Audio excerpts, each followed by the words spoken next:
Hi there, guys. So I'm back with another vlog on here today.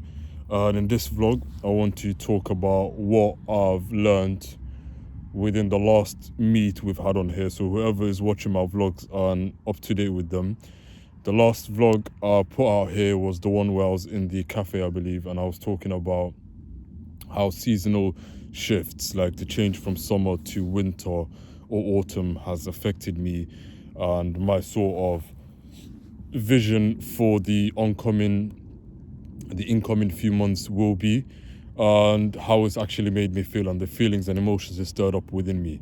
But anyways, today I want to talk about, since then it's been around I think 10 days or so, and within the last week and a half I've felt quite a bit, and I've learned more than what I felt. So when it comes to the exposures nowadays, I haven't been doing too much exposures. The last exposure I did was actually the one in the cafe, so 10 days or more than I actually did an exposure. And the reason for that is nowadays it does seem like it's getting dark earlier, so it's already, 6, it's 6:15 right now. The sun is due to set within the next 20 minutes or so. And, because I just finished work as well I finished 20, 30 minutes ago. Yeah. So what can I really squeeze in now? And how can I get exposure where people are, somewhere where people are at and it's full, and a place where I can actually take in the social anxiety, the awkwardness and all the feelings that come up with, people. So I can go to these locations that I've been going to in the summer, but guess what? Nobody's going to be there. Happened exactly when I went to McDonald's about 2 weeks ago. It's the last time I went there. I was the only person there. So if I go anywhere now when it's dark, not only do I have to catch the bus or make a long trek for it, unless it's supermarkets where people are still shopping by in the evening and afternoon and stuff like that, there isn't a place exactly where, I can say there's going to be people there.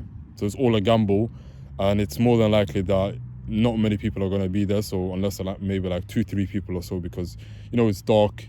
A lot of the people are either working or on their way home. So traffic is quite high right now, and that's about it really. So a lot of people are just ordering things online, and when you go to in-store places, when the sun is still out, then yes, I can still do those exposures, and that's why I've got one arranged, hopefully sometime in the weekend, so Sunday or Friday, hopefully.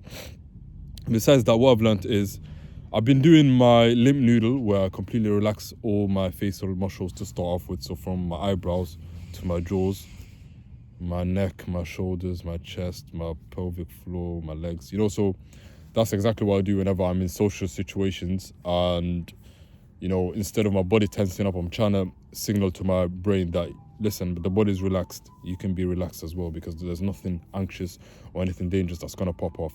So it's basically countering the fight or flight response. So as I do the lymph noodle now, and I'm with friends or I'm with family or I'm with anybody else, any social situations, just anyone, one person, 2, 3 people.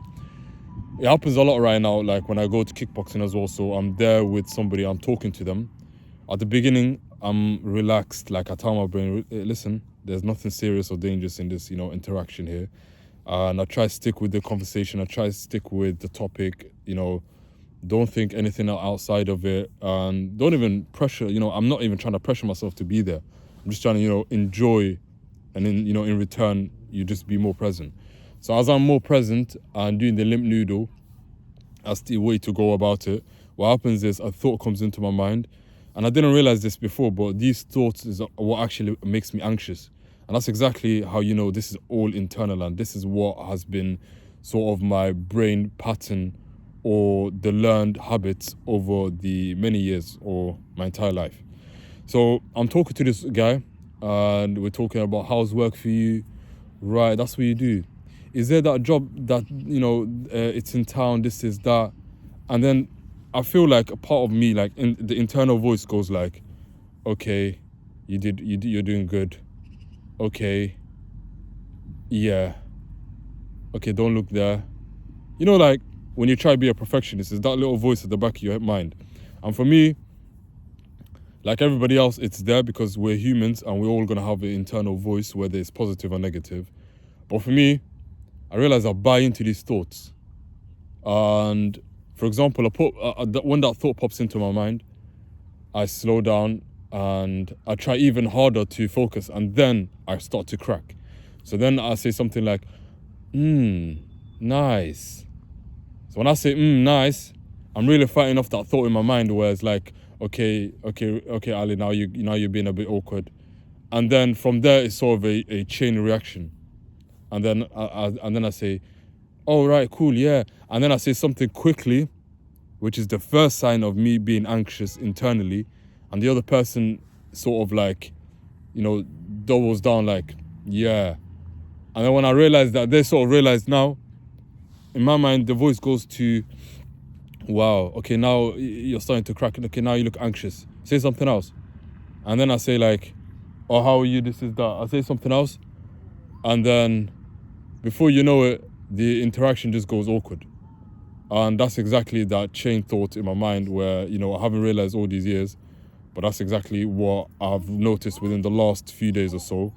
And it's actually a good discovery, because without this discovery, I wouldn't, I won't be able to sort of focus on it, in the sense as whenever it shoots up in my mind and I am having a conversation, from now on, I've got to have a tactic, I've got to have a game plan here.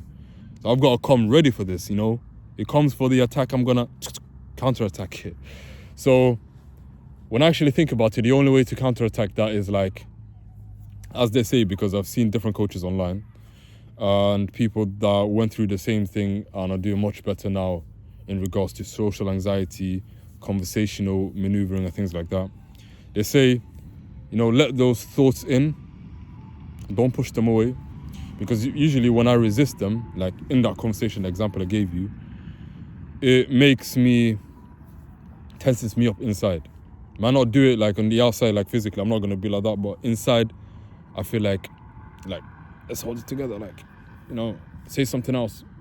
So it's gone from a social engagement system where I'm enjoying conversations and being present there, to more like, okay, we can do this, we can handle this, say this, do that.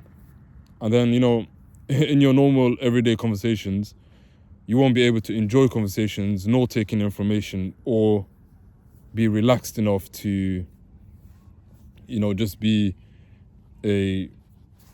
yourself. So I will be taking in these thoughts that pop into my mind, because it's not something, new. It's actually something that's lessening. And, that discovery is the biggest thing that I discovered in September. September's coming to an end. It's the last day of September now. And we're headed into October. And that's the month last year, 2024. October the 23rd to be exact, where my panic attack and anxiety all began. So I'm coming very close to a anniversary. And since this is one of the biggest discoveries, could be one of the biggest in the last 2 months actually, because if I could work around this and teach my brain and my nervous system that you don't need to be taking this seriously, because over the years, my entire life, more than the average person, when I get these thoughts, they sort of put me off a conversation. They throw me off, so I believe into them, I buy into them. It's as if I worship these thoughts that come into my mind, like I fear them. And ironically, that's what anxiety means, right? Anxious thoughts. But anyways, so yeah, it's going to be a full loop, a full 360 now, 365 days to when my panic and anxiety all erupted. And I am so grateful of this journey. If you would have asked me this time last year, so 2-3 weeks before my panic all came on, bearing in mind I've had panic years before that, but this was the one, the last episode that erupted that, caused the whole sort of spiraling of anxiety, panic, in the few months to follow that, all the way until March this year, actually April this year, and when I decided to make changes. But if you would have asked me last year,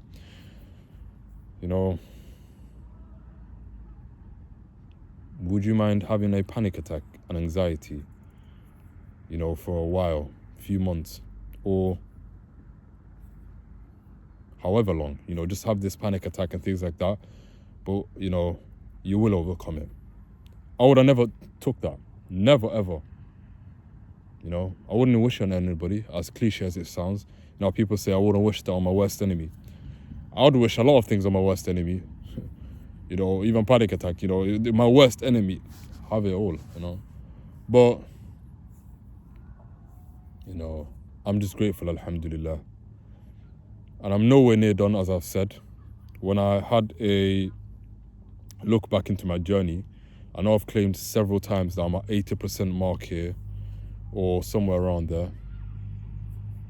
I don't think I'm at 80%. I think I'm at 70-something percent. If you take apart the whole thing, there's the social anxiety side, there's the panic anxiety side, there's the internal sort of warfare of emotions and build up, there's the stifledness of, not being able to speak up, there's the people-pleasing tendencies, there's these, negative aspect of myself and the way I perceive myself. So there's a lot of things that I've been working on. One or two of them might be 80%, and the rest are still being worked on. But anyways, that's the update I've got on here today. It's Maghrib in the next few minutes, so I'm going to be headed straight to the mosque. But I will do more vlogs, and, reason why I've actually slowed down on the vlogs as well is because they haven't been challenging me cognitively as they were at the beginning. And the daily vlogs I've been doing on Snapchat as well have slowed down. So any sort of vlog I've been doing has slowed down. And the timing has become more narrow now as well. So as I said, the sun's setting early and I finish work just around sunset or sometimes later. But if you've reached this far into my vlog right here, please give me any ideas I can use on my next vlogs to come. And I will do more. I just need a more creative sort of challenging task that I can work on my cognitive and speech patterns as well.